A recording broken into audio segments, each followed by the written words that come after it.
구독, 좋아요 부탁합니다. 에필로그 보물을 찾는 사람들. 바다는 최초의 생명체가 난 모태와 같은 곳이다. 화학 진화에 기초하는 생명기원론에 따르면 단순한 분자가 점점 복잡해지고 농도가 늘어나 생명체에 필요한 단백질이나 핵산 등의 분자가 생기고 그들이 막으로 둘러싸인 세포 안에서 하나의 반응계 시스템을 구성한다고 한다. 마치 수프와 비슷한 상태의 원시 바다에서 생명체가 발생했다는 것이다. 야, 이걸 왜 나만 모르고 있지? 이에 따라 심해 열수 분출구가 생명이 발생한 곳으로 주목받고 있다. 열수 분출구는 수소, 메탄, 황화수소 등의 물질이 녹은 열수가 바닷물과 융합하는 곳으로 원시 지구 환경과 비슷하다는 평가를 받는다. 지키던 아름다운 규칙이라나? 따라서 지구 생명의 기원을 따지는 정밀한 학문에서도 심해 탐사가 중요한 요소로 등장하고 있다. 비단 생명의 기원을 따지는 학문이 아니더라도 해저 망간 단계, 니켈, 코발트는 물론 심해 해수에서 우라늄도 채취할 수 있다. 해저는 미래 광물 에너지 자원의 보고인 것이다. 이미 해양연구원은 2005년 11월 탐사선 이어도어를 동원 심해 열수 분출구 탐사를 실시했다. 해양연구원은 파푸아뉴기니 북동쪽 300여 킬로미터 떨어진 지점 해저에서 2개의 해저 화산을 발견해 코리아 마당의 앞 글자를 따 각각 비그 코머 9km 곱하기 20km와 리털 코머 7km 곱하기 15km로 명명해 세계해양학계에 보고했다. 바다는 인간의 상상력 세계에만 머물지 않고 인류에게 생명은 물론 식량을 제공했다.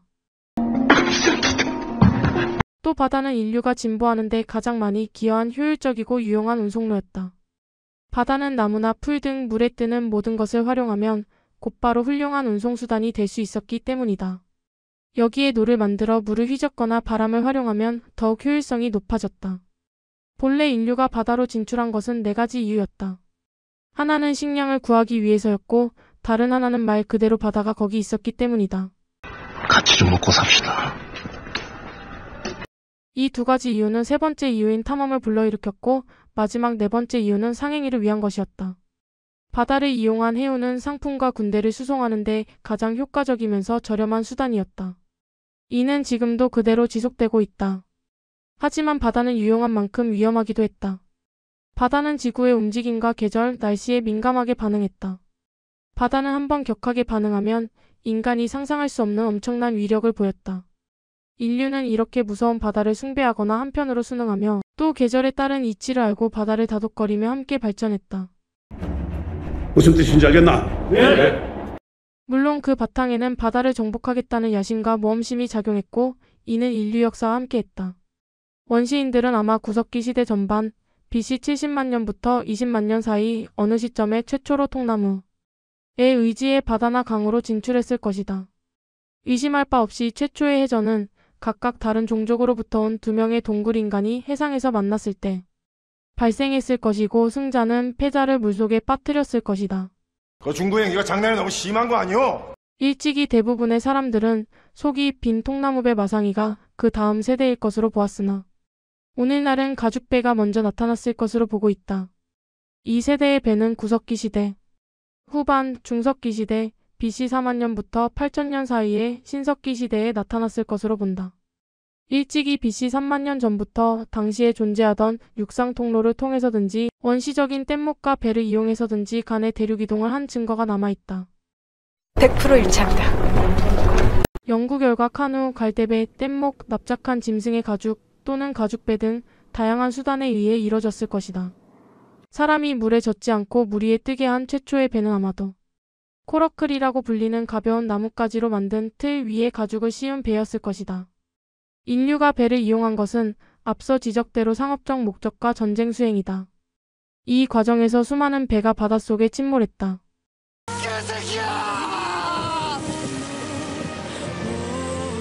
전 세계 수역에 침몰돼 흩어져 있는 선박의 수는 대략 300만 척으로 추산된다. 그 가운데 1500년도 이후에 북미 해안에 침몰된 선박만도 약 6만 5천여 척으로 알려져 있다. 해양재난사전에 따르면 1824년에서 1962년까지 군함을 포함하여 전 해역에 침몰된 선박은 1만 2.542척이라고 알려져 있다. 상업적 목적과 전쟁 수행을 목적으로 한 배는 무엇인가 잔뜩 실었을 것이다. 그 배를 찾기 위해 또 배에 실린 물건을 찾기 위해 많은 사람이 물속으로 뛰어들었다. 저도 궁금해요. 고대 잠수부들은 난파선에서 값비싼 화물을 건지기 위해 올리브 기름을 적신 해면을 입에 물고 귀에 꽂고 바다로 뛰어들었다. 올리브 기름이 눈앞을 지날 때 물안경처럼 굴전류를 바꾸어 시야를 넓혀주기 때문이다. 이렇게 해저 유물 탐사가 시작되었다. 해저 작업을 위해 최초로 기술이 활용된 사례는 커다란 공기방울을 용기 안에 가두는 17세기의 잠수종이었다. 해성의 발견자인 에드먼드 헨리경이 개발한 잠수종에는 유리 현창이 있고 공기를 주입하기 위해 통을 아래로 내려보내 그 속의 공기를 잠수종에 주입했다가 3명이 잠수종에 타면 수심 60피트에서 1시간 45분간 바다에 머무를 수 있었다. 잠수종을 사용해 항구에서 침몰한 배의 화기류를 로프와 체인으로 고정하면 다른 한 명의 승조원이 배의 도르래 장치를 사용하여 수면으로 끌어올렸다. 300년이 지나 심해에서 사용되는 기술은 극적인 발전을 했지만 해저에서 가능한 일은 별반 달라지지 않았다. 최초로 심해 침몰선 탐사라고 불릴 만한 것은 1900년에 수심 55m에서 특별한 장비를 착용하지 않은 다이버에 의해 BC 1세기의 그리스 선박을 발견한 것이라 할 수 있다. 바닷속은 공기가 없어 34분 이상 인간의 탐사를 허용하지 않았다. 게다가 바다는 10m 아래로 내려갈 때마다 1기압씩 높아진다. 따라서 인간이 맨몸으로 들어갈 수 있는 깊이는 보통 30m, 훈련된 사람의 경우 70m 정도에 불과하다. 위험하니까. 하지만 인류의 욕망은 해저 탐사 기술을 비약적으로 발전시켰다. 1935년 기초적인 해저 탐사 장비가 개발됐고 1943년 쿠스토와 간양이 자급식 호흡기를 개발, 해저 탐사 기초를 닦았다. 본격적인 해저 탐사는 1960년대 들어서다. 1961년 5월 4일 인양에 성공한 스웨덴 바사오는 수중고고학의 최대 성과로 꼽힌다. 1628년 진수대고 천여항해에 나서자마자 침몰한 바사오를 인양하기 위해 1957년 위원회가 구성돼 1959년 8월부터 인양이 시작돼 결국 선체 인양에 성공했다. 인양된 바사오에서 1만여 점의 유물과 승무원의 개인 소지품까지 발견돼 현재 관광지로 보존되고 있다. 이제 제 겁니다. 제 마음대로 팔 수 있는 겁니다. 1971년에는 한 전쟁 역사가에 의해 1545년 침몰한 영국 전함 메리로즈호가 발견됐다.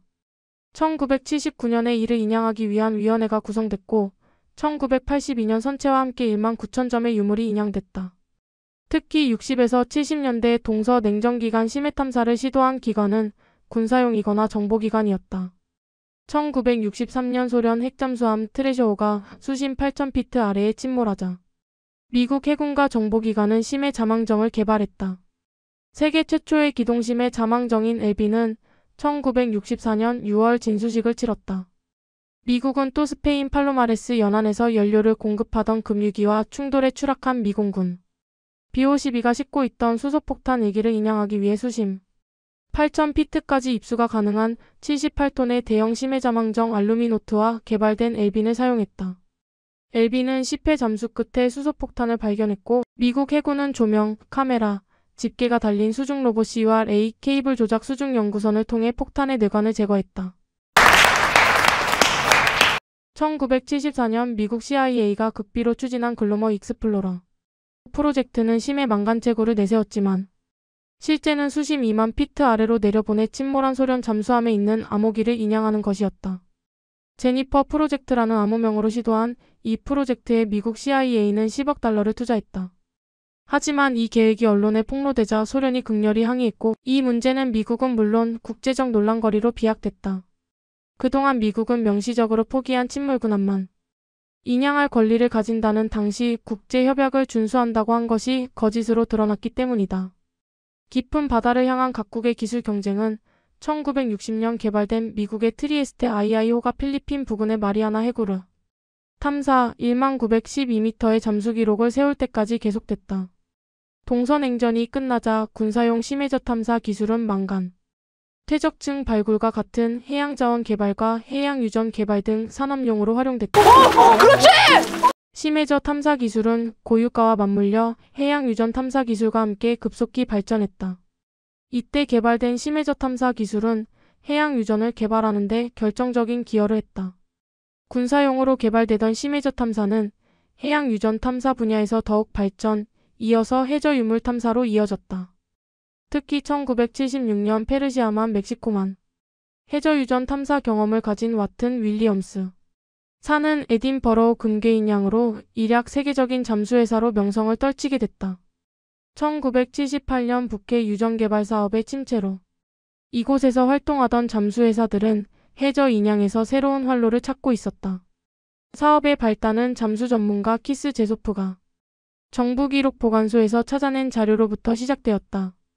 그는 전부터 난파선 인양에 관심을 갖고 여러 차례 난파선에서 비철금속 등 해저 인양물을 찾아낸 바 있고 1979년에는 성공하지는 못했지만 노르웨이의 시웨이사를 설득하여 한 차례 에딘버러 현장 탐사를 시도했으나 허탕을 치기도 했다. 그러나 이 사업은 와튼 윌리엄스사의 릭 와튼 사장을 설득하면서부터 날개를 달기 시작하였다. 릭 자신도 처음에는 금괴에 대한 헛소문과 사기 사건이 많아 반신반의하였지만 다음 사항을 하나하나 점검해 나가는 과정에서 차츰 금괴의 존재와 인양 가능성에 대한 확신을 갖게 되었다. 상쾌야, 너라면 할 수 있어. 1981년 10월 7일 금괴 431개를 인양했을 때 인양팀은 현장의 기상 악화로 마지막 34개를 남겨둔 채 철수할 수밖에 없었다. 겨울의 문턱에서 금괴 인양을 담보로 잠수사들의 안전을 도외시할 수 없었기 때문이었다.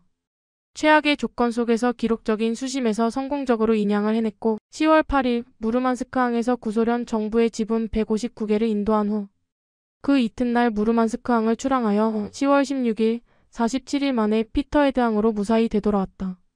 인양된 금괴의 분배는 라칼사 3개, JMS1사 13개, EW사 48개, OSA사 97개였다.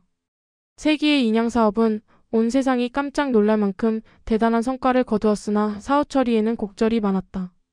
인양 금괴의 반입에 대하여 영국 정부는 가만히 앉아서 111개 인양 금괴를 그냥 챙기면서도 국세청이 인양업자 수익에 대한 부가가치세와 잠수사들의 수입에 개인소득세를 추가로 부과하려고 나서자 한 차례 경론을 벌였다. 또한 인양 금괴의 반입을 금괴의 국내 수입으로 간주하여 수입세를 부과하려 하기도 했다. 많이 놀랬죠? 미안해요. 이후로도 정부 관리들과의 승강이는 계속되었고 찰스 황태자가 후원하는 자선기금에 10만 파운드의 기부도 석연치 않았다. 영국 정부는 이 국고 수입을 포클랜드 전쟁 전비로 유용하게 잘 썼다는 후문도 있다. 인양 작업은 1986년 8월에 디버터 2호가 동원되어 금괴 29개를 인양하였고 이외에도 에딘버러에서 종을 위시한 여러 가지 귀중한 유물들을 찾아냈다. 가져. 자네 거야. 이후 정부뿐 아니라 민간단체에서도 경쟁적으로 침몰선 인양에 나섰다. 이들이 노리는 것은 금은 귀금속과 골동품적 가치를 실은 무역선 혹은 화물선이다. 이들은 엄청난 자금이 투자되는 보물선 탐사의 자금을 공모를 통해 모았다. 대부분 실패로 끝나는 경우가 많았지만 성공한 사례도 적지 않다. 1987년에는 컬럼버스 아메리카 디스커버리 그룹이 미국 동부 연안 수심 2439m에서 1857년에 침몰한 외륜 증기선 센트럴 아메리카호를 찾아냈다. 그리고 이 증기선에서 210만 달러에 달하는 금을 회수하였다. 1989년에는 플로리다에 기반을 둔 시어크라는 사설 회사에서 1622년에 실종된 스페인 캐릭선을 수심 450m에서 발견하여 유물을 회수했다. 그리고 미국과 사우디아라비아의 인양 전문 단체는 1944년 아프리카 동부에서 어뢰의 공격으로 파괴된 존베리호를 발견하였으며 이 배에서 2,600만 달러 상당의 은하 일부가 인양됐다. 1990년대에 들어서는 심해 탐사 범위가 더 깊어지고 고고학계에서도 적극적인 관심을 보이기 시작했다. 1995년에는 버지니아에 기반을 둔 미국의 오컴퍼니는 일본 잠수정 1-52호의 위치를 알아냈다. 이 잠수정은 1944년 6월 아프리카에서 미국 항공기에 의해 격침된 것으로 일본이 나치를 원조하기 위해 금을 포함한 비싼 금속 화물이 적재된 것으로 추정되고 있다. I-52호는 수심 5,500m에 침몰돼 있다. 이는 지금까지 발견된 침몰선 중 가장 깊은 곳이다. 1997년에는 이스라엘의 지중해 서부 연안에서 미 해군 잠수정 NR-1이 이스라엘의 디젤 잠수정 다카르호를 찾기 위한 탐사를 하던 중 우연히 BC 8세기의 고대 선박을 발견하였다. 그리고 1988년부터 9년간 고고학적 목적을 가지고 고고학자와 해양학자, 그리고 해양탐사 기술자가 공동으로 수행한 SKRKI 뱅크 프로젝트를 통해 4세기 침몰선인 이시스호를 지중해 SKRKI 뱅크 수심 900m에서 발견했다. 야, 이거 놀라운 발견이네. 이를 계기로 심해 유적지에 대한 고고학적 조사가 활발히 진행되기 시작했다. 센트럴 아메리카호 탐사 이야기는 15부 골드 인 더 딥 블루시라는 제목으로 책이 나오면서 자세히 세상에 알려졌다. 커리 뱅크란 지중해 시칠리섬 북서쪽 80km 지점 커리 지역 해저에 있는 평탄한 해저윤 기부를 말한다. 이 고대 난파선 유적 발굴 역시 타이타닉을 발견한 해양학자 밥 발라드와 미국의 우주홀 대양연구소가 수행했다. 이 밖에 세계적으로 수행된 주요 해저 유물 발굴 사례는 다음과 같다. 이 밖에 지금도 활발하게 보물선 인양 작업이 추진되고 있다. 그 어려운 걸 자꾸 해냅니다, 내가. 영국은 역사상 최고 해저 보물인 영국 전함 서섹스호의 인양을 추진하고 있다. 서섹스호는 1694년 루이 14세 치하의 프랑스와 전쟁을 치르기 위해 출동하던 중 풍랑을 만나 스페인의 영국령 지브롤터 앞 바다에서 침몰했다. 이 배에는 현재 가치로 40억 달러에 해당하는 금화를 싣고 있는 것으로 알려졌다. 이 탐사는 미국의 인양 전문 업체가 추진하고 있다. 2011년 9월 27일 영국 BBC는 다음과 같이 보도했다. 미국 탐사 업체인 오디세이 해양탐사는 아일랜드 서쪽 500km 지점 북대서양 수심 4,700m 아래에 침몰된 선박이 1941년 당시 영국 전쟁 수송부 화물선으로 활동했던 SS 게이어소 파워라는 사실을 확인했다. 오디세이는 로이드 전쟁 손실 보험 서류 등 각종 자료를 분석한 결과 인도 콜카타를 출항해 영국으로 향하던 이 화물선에는 영국 정부가 보증한 개인 은괴와 정부의 은괴 등 총 200톤이 실려 있다고 밝혔다.